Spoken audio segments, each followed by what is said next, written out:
Okay, good morning friends. So start करते हैं आज का सेशन। इस सेशन में अपन स्टार्ट करने वाला है next topic, that is purchase and sale of fix assets. Okay, so इसको डील करूँ उससे पहले अपन को ये समझना पड़ेगा कि सर ये फिक्स एसेट क्या होती है। तो देखो, फिक्स एसेट सर वो होती है जो आपके प्रोडक्शन के अंदर काम आती है एंड जिसको अपन सेल के पर्पज से नहीं खरीदता है। ठीक है, मतलब कि फिक्स एसेट वो एसेट्स होती है बिजनेस में जिसका अपन यूज़ करता है फॉर प्रोडक्शन के लिए। ठीक है, वो बिजनेस की एक्टिविटीज़ को कैरी आउट करने के लिए काम ली जाती है, एज वेल एज उसका जो पीरियड होता है, ठीक है, वो लॉन्ग टर्म का होता है। वो लॉन्ग टर्म पर्पस के लिए खरीदी जाती है, ना कि शॉर्ट टर्म पर्पस के लिए। ठीक है, तो फिक्स एसेट को डील करना है इस टॉपिक के अंदर अपन को कि सर अगर अपन परचेज करेंगे या सेल करेंगे एनपीओ के अंदर फिक्स एसेट को, तो उसका ट्रीटमेंट क्या होने वाला। ठीक है, तो देखो, सबसे पहले चीज़ आपको ये बता दूं कि जो फिक्स एसेट होता है वो कैपिटल नेचर की होती है। सर कैपिटल नेचर का मतलब ये होता है, देखो मैंने आपको पहले डिस्कस किया था कि सर कैपिटल नेचर मतलब जो नॉन रिकरिंग नेचर का होता है। ठीक है, पहली बात ये समझो कि फिक्स एसेट को अपन क्या खरीदने बेचने के लिए, जो अपन खरीदते हैं उसको क्या बेचने के लिए खरीदते हैं? नहीं सर। क्यों खरीदते हैं उसको? ताकि वो बिजनेस के अंदर काम आए। ठीक है, वो बिजनेस की एक्टिविटीज़ को कैरी आउट करने में काम आए। ठीक है, तो सर इस वजह से उसको अपन खरीदते हैं। तो सर आपको मैंने बताया था कि सर वहाँ पे दो तरीके के एक्सपेंडिचर होता है, number 1 revenue expenditure, number 2 capital expenditure. ठीक है, रेवेन्यू एक्सपेंडिचर वो होता है जो रिकरिंग नेचर के होते हैं, जो बार बार किए जाते हैं बिजनेस के अंदर। ठीक है, हर ईयर किए जाते हैं। लेकिन क्या सर आप हर ईयर फिक्स एसेट को परचेज करते हो? तो क्या हर साल आपका फिक्स एसेट का खर्चा बनता होगा? नहीं सर। तो सर वो कौन सा एक्सपेंडिचर हुआ आपके लिए? कैपिटल एक्सपेंडिचर हुआ। ठीक है, तो जो भी आपका परचेज ऑफ फिक्स एसेट होता है वो क्या होता है आपके लिए? Capital expenditure. ठीक है, तो ये जो आइटम होता है फिक्स एसेट वो आपका कौन सा होता है? कैपिटल नेचर का। और आपको मैंने बताया था कि जो भी आपके कैपिटल नेचर के एक्सपेंसेस होते हैं उससे आप कहाँ डील करते हो?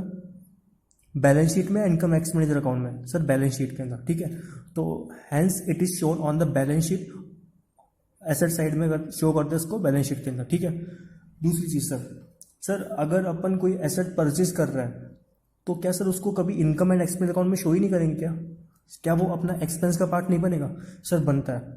अच्छा, मैंने आपको डील किया था, याद करो, डेप्रिसिएशन चैप्टर के अंदर मैंने आपको अच्छे से समझाया था कि सर फिक्स एसेट कभी अपना कॉस्ट नहीं होता, बल्कि फिक्स एसेट को जितना यूज़ करता है वो अपना कॉस्ट का पार्ट बनता है, दैट इज़ वो अपना एक्सपेंस बनता है। फॉर एग्जाम्पल, अगर मैं आपसे बोलता हूँ कि मैंने फर्नीचर परचेज किया 5 लाख रुपीज़ का, ठीक है, तो सर ये क्या था आपके लिए? फिक्स एसेट था। ये आपके बिजनेस के अंदर काम आ रहा है। ठीक है, प्रोडक्शन के अंदर काम आ रहा है, आपकी बिजनेस की एक्टिविटीज़ को कैरी आउट करने में काम आ रहा है। ठीक है, तो सर समझो, क्या मैं पूरे के पूरे 5 लाख रुपीज़ को इनकम एंड एक्सपेंडिचर अकाउंट में ट्रांसफर कर दूं या फिर ये बैलेंस शीट में जाएगा? सर जो अपने फिक्स एसेट होते हैं ना वो कभी अपने एक्सपेंस नहीं होते, बल्कि जितना अपन उसको यूज़ करते हैं वो अपना एक्सपेंस बनता है। और सर आपको पता है जितना अपन इसको यूज़ करते हैं उससे क्या होता है? इसकी वैल्यू में कमी आती है और उससे अपन क्या बोलते हैं? डेप्रिसिएशन। ठीक है, तो सर फिक्स एसेट अपना कॉस्ट नहीं होता, बल्कि उसको उसके ऊपर जो डेप्रिसिएशन लगता है ना वो अपना कॉस्ट बनता है हर बार। ठीक है, तो सर फिक्स एसेट के ऊपर जितना डेप्रिसिएशन चार्ज होता है वो कहाँ जाता है? आपका इनकम एंड एक्सपेंडिचर अकाउंट में। ठीक है, और बाकी का जो रिमेनिंग एसेट है वो कहाँ ट्रांसफर हो जाता है? तो जो भी आपका रिमेनिंग एसेट्स होता है उसे अपन कहाँ ट्रांसफर कर देते हैं? बैलेंस शीट के अंदर। ठीक है, फॉर एग्जाम्पल अगर मैं आपसे बोलूँ आपने फर्नीचर परचेज किया 5 लाख रुपीज़ का, ठीक है, ये आपका फाइनेंशियल है, यहाँ पे आपने परचेज किया 5 लाख रुपीज़ का फर्नीचर। ठीक है, आपने एंड ऑफ द ईयर जाके जब देखा तो वहाँ पर पता लगा कि आपका जो डेप्रिसिएशन था वो लगा सर कितना? 1 लाख रुपीज़ का। ठीक है, तो सर सोचो 5 लाख रुपीज़ का आपका स्टार्टिंग में इसका बेनिफिट मिलना था, आपने कितना यूज़ कर लिया? 1 लाख रुपीज़। तो सर यहाँ पर जब आप बैलेंस शीट बनाओगे तो बैलेंस शीट में आपके पास असेट का कितना वैल्यू रहेगा? तो आप उसे किस तरीके से प्रेजेंट करोगे? तो देखो, आप उसे प्रेजेंट कैसे करते थे? जितना आपका फिक्स असेट था that is furniture 5 lakh rupees, और यहाँ से क्या लेस कर देते थे आप? डेप्रिसिएशन। कितना सर? 1 लाख रुपीज़। और जितना अमाउंट रिमेनिंग बचता था वो क्या होता था आपका? नेक्स्ट ईयर का बेनिफिट, ठीक है। क्योंकि देखो 5 लाख रुपीज़ आपका स्टार्टिंग में बेनिफिट था, लेकिन सर आपने कितना यूज़ किया उसको, 1 लाख रुपीज़, तो एंड ऑफ द ईयर कितना बेनिफिट बच जाएगा आपके पास, 4 लाख रुपीज़, ठीक है। तो ये प्रेजेंटेशन होता था। तो हमेशा याद रखना कि फिक्स असेट अपना कॉस्ट नहीं होता, बल्कि जितना आप उसे यूज़ करते हो और उस यूज़ करने की वजह से उसकी वैल्यू में जो डिक्रीज होता है, जो कमी आती है, उसे क्या बोलते हैं, डेप्रिसिएशन। और वो क्या बनता है अपना, एक्सपेंसेस, ठीक है। तो इनकम एंड एक्सपेंस अकाउंट में क्या चीज़ जाती है, आपका डेप्रिसिएशन जाता है, ठीक है, कि आपने उसको कितना यूज़ किया, ठीक है सर। तो आगे पढ़ना क्या बोलता है, depreciation for the current year will be deducted from the relevant assets. इसका मतलब ये कि जब अपन बैलेंस शीट बनाएंगे तो देखो अभी जब बैलेंस शीट बनाएंगे तो जो रेलिवेंट एसेट है उसमें से डेप्रिसिएशन को हटा के और फिर शो करेंगे उसको, ठीक है। उसके बाद क्या बोलता है, and amount charge to income and expenditure account, और जो आपका डेप्रिसिएशन का अमाउंट होगा वो कहाँ चार्ज करेंगे अपन, इनकम एंड एक्सपेंडिचर अकाउंट के अंदर, ठीक है। तो आगे चलते हैं। अब देखो आपने जब फर्नीचर को या फिर फिक्स एसेट को परचेज किया होगा तो एक टाइम के बाद जब उसकी वैल्यू नहीं रहती है तो उसको अपन को बेचना पड़ता है, या फिर कोई रीजन की वजह से उसको बेचना पड़ता है, ठीक है। तो सर जब भी उसको बेचेंगे तो उसकी वजह से होने वाले प्रॉफिट या लॉस को अपन कहाँ ट्रांसफर करेंगे, इनकम एंड एक्सपेंडिचर अकाउंट के अंदर, ठीक है। तो एनी प्रॉफिट और losses due to sale of fix assets is transfer to income and expenditure account. तो या तो प्रॉफिट होगा या लॉस होगा, तो उसको अपन कहाँ ट्रांसफर करेंगे, इनकम एंड एक्सपेंडिचर अकाउंट के अंदर, ठीक है। आगे इसका अकाउंटिंग ट्रीटमेंट देखते हैं। तो देखो ओके, सो सबसे पहले अपन क्या बनाएंगे, इनकम एंड एक्सपेंडिचर अकाउंट। तो देखो सबसे पहले अपना एक्सपेंस क्या होता है सर, क्या अपना फिक्स एसेट अपना एक्सपेंस होता है या फिर उसके ऊपर जो डेप्रिसिएशन लगता है वो एक्सपेंस होता है। सर फिक्स एसेट अपना एक्सपेंस नहीं होता, बल्कि उसको जो अपन यूज करते हैं वो अपना एक्सपेंस बनता है, दैट इज डेप्रिसिएशन। तो एक्सपेंडिचर साइड में क्या जाएगा आपका, to depreciation on fix asset, ठीक है सर। उसके बाद देखो या तो आप जब उसे सेल करोगे तो प्रॉफिट होगा या लॉस होगा, प्रॉफिट होगा तो वो जाएगा आपके इनकम साइड में, that is by profit on sale of fix asset, या फिर अगर आपका लॉस होगा तो वो जाएगा आपके एक्सपेंडिचर साइड में, that is to loss on sale of fix asset, ठीक है। तो इस तरीके से उसको प्रेजेंट करना है। अब बात करते हैं रिसीट एंड पेमेंट अकाउंट में किस तरीके से उसको प्रेजेंट करेंगे। तो देखो जब अपन फिक्स एसेट को परचेज करते हैं तो कैश का आउटफ्लो होता है फिर इनफ्लो होता है। सर जब आप परचेज करोगे तो कैश जाएगा, दैट इज पेमेंट। तो जब भी आप फिक्स एसेट को परचेज करोगे तो पेमेंट साइड में लिखना है बाई फिक्स एसेट, जो आपने परचेज किया ड्यूरिंग द ईयर, जो अमाउंट आपने एक्चुअल में उसको दिया, ठीक है। नंबर 2, जब आप उसे सेल करोगे तो आपके पास कैश इनफ्लो होगा आउटफ्लो होगा, इनफ्लो होगा, कैश आएगा आपके पास, तो उसको अपन कहाँ शो करेंगे, रिसिप्ट साइड में, ठीक है। तो वो चला जाएगा रिसिप्ट साइड में, that is to fix asset sale during the year, जितना आप अपने अमाउंट सेल किया वो यहाँ पे आ जाएगा, ठीक है सर। उसके बाद सर लास्ट में जब अपन बैलेंस शीट बनाएंगे तो अपन को क्या करना पड़ेगा, क्लोजिंग वैल्यू फाइंड आउट करनी है। अब वो क्लोजिंग वैल्यू फाइंड आउट करेंगे तो किस तरीके से करेंगे वो देखता है। तो उसके लिए आपको क्या बनाना पड़ेगा sir, fix asset account. Fix asset account के थ्रू अपन क्या करेंगे, क्लोजिंग बैलेंस फाइंड आउट करेंगे, ठीक है सर। तो देखो एसेट्स क्या होता है अपना, एसेट का बैलेंस क्या होता है अपना, डेबिट। तो सबसे पहले इसका ओपनिंग बैलेंस लिखेंगे, टू बैलेंस बीडी, जितना अमाउंट था वो। अब देखो अगर आपने एसेट को परचेज किया तो आपका एसेट इंक्रीज होगा, और जब आपने परचेज किया होगा तो क्या गया होगा आपके पास, कैश या बैंक। तो जब एसेट इंक्रीज होता है तो कहाँ पोस्ट करते हैं अपन, डेबिट साइड में, दैट इज टू बैंक। और किस वजह से पोस्टिंग की यहाँ पे आपने, परचेज ऑफ फिक्स एसेट के कारण, ठीक है। अच्छा डेप्रिसिएशन जब आप लगाते हो तो एसेट्स का वैल्यू कम होता है या फिर बढ़ जाता है, सर कम होता है। क्योंकि जैसे कि 5 लाख रुपीज़ का अगर अपना एसेट था, उसको अब अगर अपन ने 1 लाख रुपए का यूज़ किया तो सर लास्ट में उसका वैल्यू कितना रह गया, 4 लाख रुपीज़। इसका मतलब क्या कि एसेट का वैल्यू कम हो रहा है, और अगर एसेट का वैल्यू कम हो रहा है तो सर कहाँ पोस्ट करेंगे उसको, क्रेडिट साइड में, दैट इज बाय डेप्रिसिएशन, कितना जितना बनता था उसका, ठीक है। उसके बाद सर अगर आपने वैल्यू को या फिर एसेट को बेचा, तो एसेट को बेचोगे तो वापस आपका एसेट कम होगा, तो एसेट कम होगा तो कहाँ करेंगे उसको पोस्टिंग, क्रेडिट साइड में, दैट इज बाय बैंक या cash, sale of fix asset, ठीक है। एसेट का नेचर क्या होता है, डेबिट। जब जब एसेट आपका बढ़ेगा कहाँ पोस्ट करेंगे, डेबिट में, और जब जब जिस वजह से कम होगा उसको कहाँ पोस्ट करेंगे अपन, क्रेडिट साइड में, ठीक है। तो डेप्रिसिएशन की वजह से आपका एसेट कम होता है, दैट इज बाई डेप्रिसिएशन। आप अगर एसेट को बेचोगे तो एसेट कम होगा आपका, तो कहाँ करेंगे पोस्टिंग, क्रेडिट साइड में, दैट इज बाई बैंक या कैश, आएगा आपके पास सेल ऑफ फिक्स एसेट, ठीक है। अब देखो अगर आपके पास प्रॉफिट है या फिर अगर आपके पास लॉस हो सकता है, तो उसकी पोस्टिंग क्या करेंगे, अगर आपका लॉस होगा तो पोस्टिंग करेंगे क्रेडिट साइड में, that is bye income and expenditure account. और अगर आपके पास प्रॉफिट है तो आप उसे डील करोगे कहाँ पर, डेबिट साइड में, that is to income and expenditure account, ठीक है, प्रॉफिट ऑन सेल। और जो भी आपका बैलेंसिंग फिगर होगा ना वो निकल जाएगा आपका क्लोजिंग बैलेंस, और यही वो वैल्यू है जो आपको शो करनी पड़ेगी कहाँ पर, बैलेंस शीट के अंदर, ठीक है। तो सर एक बार ही मैंने थ्योरीली बताया इसको, जब अपन प्रैक्टिकल डील करेंगे तो और अच्छे से समझ में आएगा। सिर्फ मैंने ये बताया कि इसको किस तरीके से प्रेजेंट करेंगे, तो जब मैं इसको प्रैक्टिकल सब में सिखाऊंगा तो और अच्छे से समझ में आने वाला है कि कैसे कैसे पोस्टिंग हो रहा है इसका, ठीक है। तो ये सिर्फ एक बार थ्योरीली समझाया मैंने कि सर असेट अकाउंट बनाएंगे, क्यों बनाएंगे, क्योंकि अपन को क्लोजिंग वैल्यू फाइंड आउट करनी है। रिसीट पेमेंट अकाउंट में किस तरीके से शो होगा, इनकम एंड एक्सपेंस अकाउंट में किस तरीके से शो होगा, ठीक है। तो ये चीज़ें मैंने सिखाई सिर्फ थ्योरली। अब इसका प्रैक्टिकल सम देखेंगे, प्रैक्टिकल सम के थ्रू और अच्छे से समझ में आएगा कि इसको किस तरीके से डील करना है, ठीक है। तो इसके प्रैक्टिकल सम देखते हैं, और वेरी इंपॉर्टेंट है इस बार के लिए, इस अटेम्प्ट के लिए, ठीक है।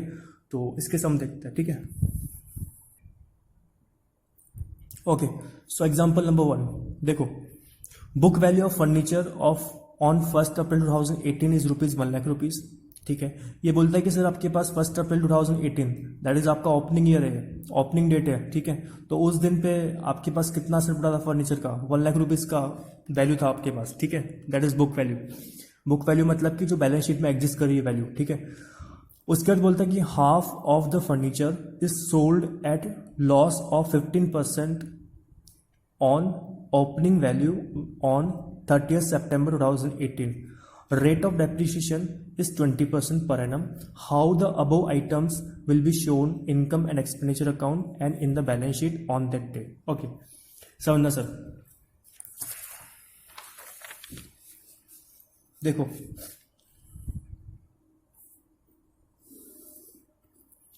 ये था आपका ओपनिंग डेट, दैट इज 1 अप्रैल 2018, ठीक है सर। इस दिन पे आपका जो फर्नीचर का वैल्यू था वो कितना था, ₹1,00,000 का। यहाँ पे आपके पास फर्नीचर था ₹1,00,000 का, ठीक है। उसके बाद आगे वो क्वेश्चन बोलता है कि सर अपन ने हाफ फर्नीचर को बेच दिया, हाफ फर्नीचर को बेच दिया, और कैसे बेचा उसको, लॉस पर बेचा, और लॉस भी कितना हुआ सर, 15% ऑन ओपनिंग वैल्यू। अच्छा, ओपनिंग वैल्यू के कौन सी थी अपने पास, ₹1,00,000, ठीक है। इस ओपनिंग वैल्यू पर अपन ने 15% का लॉस खाकर उसको बेचा, ठीक है। लेकिन क्या पूरे फर्नीचर को बेचा या हाफ को बेचा, हाफ को बेचा। तो सर किस डेट पे बेचा, देखो यहाँ पर अपन ने बेचा इसको 30th सितंबर को, ठीक है। इस डेट पे अपन ने इसको बेच दिया, ठीक है सर। तो सर समझना, अपन पहले इसको 2 टुकड़ों में बांट लेते हैं, हाफ एंड हाफ, ठीक है। एक हाफ तो वो है जिससे अपन बेच रहे हैं, और एक हाफ वो है जो पूरे साल भर यूज आ रही है, ठीक है सर। ये तो वो वैल्यू थी जो अपन ने सोल्ड कर दी, और ये वो वैल्यू है जो बिजनेस के अंदर क्या की जा रही है, फुल्ली यूज की जा रही है। वही तो हुआ ना। अगर मैं आपसे बोलता हूँ कि अगर आपके पास फर्नीचर था ₹1,00,000 का, उसमें से हाफ आपने बेच दिया और हाफ के बारे में कोई इन्फॉर्मेशन नहीं है, तो आप क्या मानोगे, उसे नहीं बेचा होगा। इसका मतलब कि उसे आप पूरे साल भर यूज करोगे, यही तो हुआ ना। तो अभी अपन सिर्फ ये डील करेंगे कि उस जिस असेट को अपन बेच रहे हैं, सोल्ड कर रहे हैं, उसका ट्रीटमेंट देखते हैं, ठीक है। फिर इस जो फुल्ली यूज किया उसको भी देखेंगे, ठीक है। तो एक बार अपन देखते हैं कि अगर सोल्ड कर रहे हैं उसका ट्रीटमेंट क्या होने वाला है, ठीक है। तो देखो, अच्छा अपन ने ओपनिंग वैल्यूज निकाल ली कि जिसे सोल्ड करे उसकी ओपनिंग वैल्यू कितनी, 50,000, और जो पूरे साल भर यूज की जा रही है उसकी वैल्यू कितनी, 50,000। हाफ हुआ ना, तो हाफ ऑफ कितना, 50-50, ओके। अच्छा, उससे सोल्ड कब कर रहे हैं सर, 30th September 2018 को, ठीक है। तो सर यहाँ से लेके यहाँ तक तो यूज़ किया होगा ना उस वैल्यू को, मतलब जिससे मैं सोल्ड कर रहा हूँ। अभी मैं सिर्फ बात कर रहा हूँ जिस फर्नीचर को अपन ने सोल्ड किया उसके बारे में। तो देखो, उस फर्नीचर को आपने यहाँ से लेके यहाँ तक यूज़ किया, ठीक है। उसके बारे में आपको इन्फॉर्मेशन दे रखी है कि आपने उसको सोल्ड किया 15% लॉस के ऊपर, और लॉस भी किसके ऊपर कैलकुलेट करना है अपन को, ऑन बुक वैल्यू। अच्छा, बुक वैल्यू कौन सी थी अपनी, 50,000। तो सर अगर मैं आपसे बोलूं आपने 15% का लॉस खाकर उसको बेचा, तो अल्टीमेट आपके पास कितना पैसा आया होगा, 85%।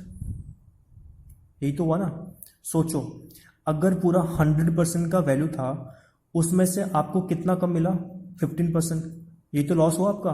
तो अल्टीमेट आपको रिसिप्ट कितना हुआ? 85% तो रिसिप्ट हुआ सर।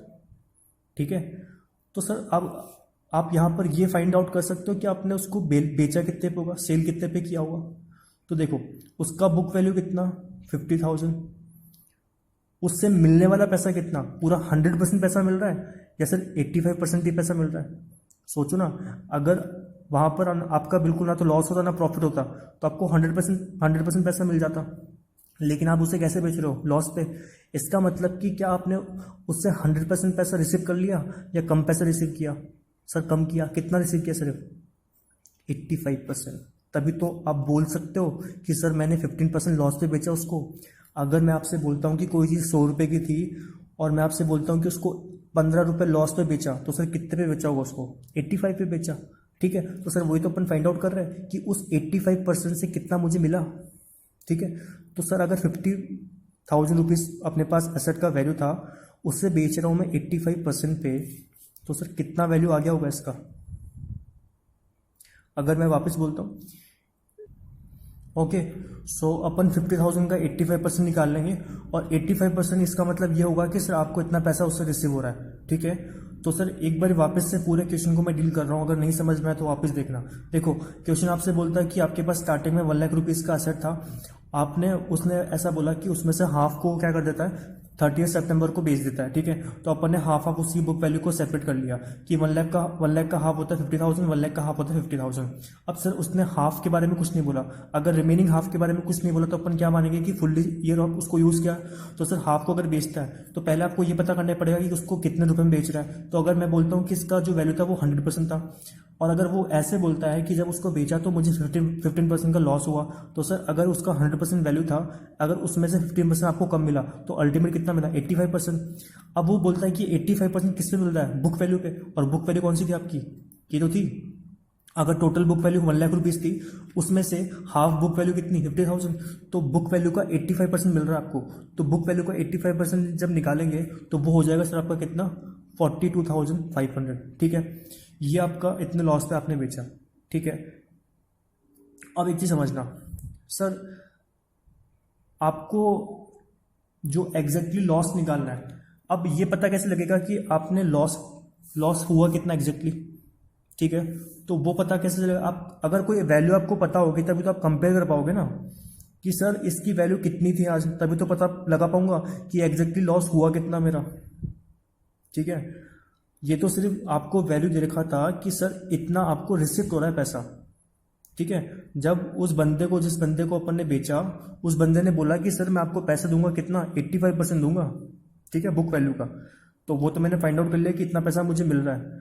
लेकिन सर कोई वैल्यू तो होगी ना जिससे मैं कंपेयर करके ये बता सकता हूँ कि मेरा प्रॉफिट हुआ लॉस हुआ। ठीक है, तो मुझे क्या करना पड़ेगा, अगर मुझे इस डेट की वैल्यू पता लग जाए तो मैं क्या करूँगा, कंपेयर कर सकता हूँ दोनों को। लेकिन सर ये 50,000 जो वैल्यू है वो किस डेट की वैल्यू है, 1 अप्रैल 2018 की। लेकिन मैंने उसको बेचा कब, 30 सितंबर को। तो क्या सर ये वाली वैल्यू और ये वाली वैल्यू कंपेरेबल है क्या? नहीं है सर। क्यों? क्योंकि ये 1 अप्रैल की वैल्यू है और ये वाली कब की वैल्यू है, 30 सितंबर की। तो मुझे क्या करना पड़ेगा, पहले 1 अप्रैल 2018 वाली वैल्यू को क्या करना पड़ेगा, 30 सितंबर की वैल्यू पे लाना पड़ेगा। ठीक है, और जैसे मैं उस वैल्यू को यहाँ पे ले आऊँगा तब तो मैं कंपेयर कर सकता हूँ ना, क्योंकि ये जिस दिन बेच रहा हूँ उस दिन की वैल्यू मुझे पता है। और अगर मुझे ये पता लग जाए कि इस फर्नीचर का वैल्यू इस दिन कितना था, तो सर दोनों कंपेरेबल है ना।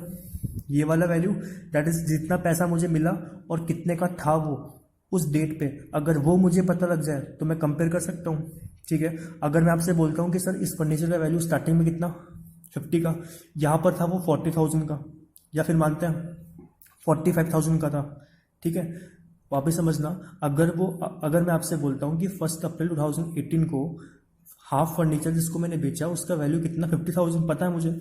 लेकिन सर जैसे जैसे आप यूज़ करोगे वैसे वैसे असेट का वैल्यू कम होगा बढ़ेगा, कम होगा। तो सर आपने कितने मंथ्स यूज़ किया यहाँ पे इसको, 1 अप्रैल 2018 से लेके 30 सितंबर तक, दैट इज आपने यूज़ किया कितना, 6 मंथ्स। ओके, ठीक है, तो 6 मंथ्स जब यूज़ करोगे तो 6 मंथ्स का आपको वैल्यू भी तो कम करना पड़ेगा ना सर। ठीक है। तो अगर अभी इसकी स्टार्टिंग में वैल्यू 50,000 है तो यहाँ पे आगे कम होगी बढ़ेगी, वैल्यू कम होगी सर, लेकिन कितना कम होगी? तो देखो ये बोलता है कि आपका जो रेट ऑफ डेप्रिसिएशन था वो था 20% पर एनम। इसका मतलब ये कि अगर मैं इसको पूरे साल भर यूज़ करता तो 20% का डेप्रिसिएशन इस पर लगता, लेकिन सर जो जिस वैल्यू को मैंने बेचा उसको सिर्फ कितने मैंने यूज़ किया, 6 मंथ। तो सर अगर मैं इसका आज का वैल्यू फाइंड आउट करूँ, दैट इज इस जो सोल्ड किया था उसकी बुक वैल्यू को अगर यहाँ पे निकालूँ तो कितना हो जाएगा? देखो, value of furniture on 30th September 2018। तो देखो 50,000 का था, डेप्रिसिएशन कितना लगता है पूरे साल भर में? 20%। बट आप कितना महीने का यूज लगाओगे डेप्रिसिएशन पे? 6 मंथ्स का। तो सर इसका वैल्यू कितना जाएगा? अगर 50,000 पे डेप्रिसिएशन लगाओगे 20% तो ये आएगा 10,000, और 10,000 का हाफ कितना होता है? ये हाफ करोगे तो कितना हो गया? 5,000। ठीक है, तो इस पर जो डेप्रिसिएशन लगेगा वो लगेगा कितना? 5,000 का। ओके, सो 5,000 इसकी वैल्यू कम हुई है यहाँ से लेके यहाँ तक। तो अगर स्टार्टिंग में 50,000 था, डेप्रिसिएशन लगा 6 महीने का 5,000, तो वैल्यू कितना हो गया सर 30 सितंबर को इसका? 45,000। समझो सर, 50,000 का था आपके पास वैल्यू, माइनस 5,000 का डेप्रिसिएशन लग गया, तो अल्टीमेट वैल्यू कितना हो गया उसका 30 सितंबर को? 45,000 का। ठीक है, तो सर अब आप कंपेयर कर सकते हो। तो देखो, अगर किसी एसेट का वैल्यू 45,000 था और आपको उससे रिसिप कितना हो रहा है 42,500, तो इसका मतलब कि आपको प्रॉफिट हुआ लॉस हुआ?